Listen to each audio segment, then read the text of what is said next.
Well, thank you. From the developing story and the push and pull between government and teachers, we move to the family of Edward Mule, who was released by the Alshabaab on Sunday.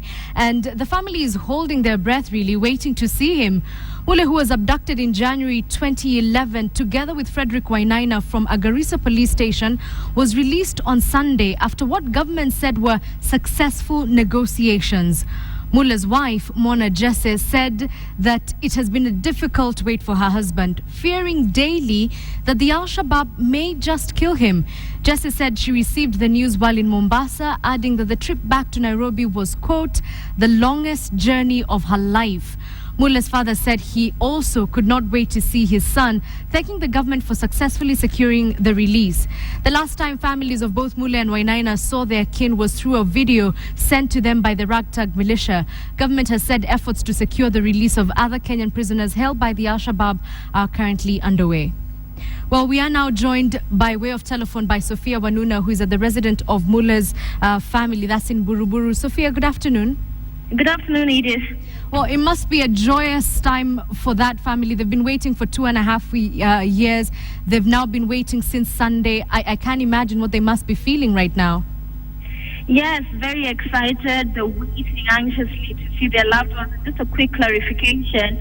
They were abducted on 11th of January 2012, so it has been 1.5 years.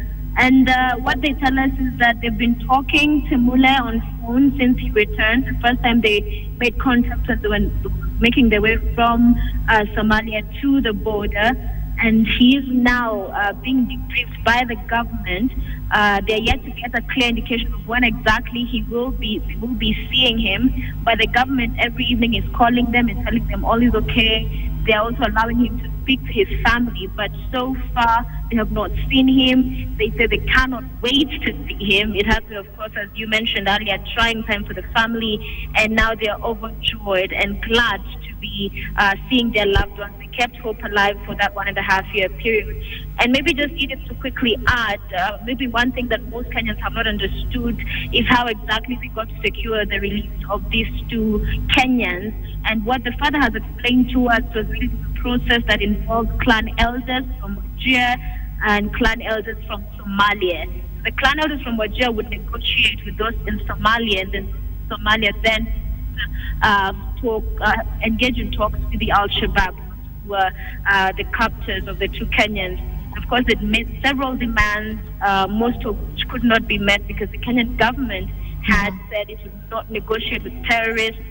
The $250,000 US dollars they demanded from the family had expressed as much as funds to give that money to secure the release of their loved ones.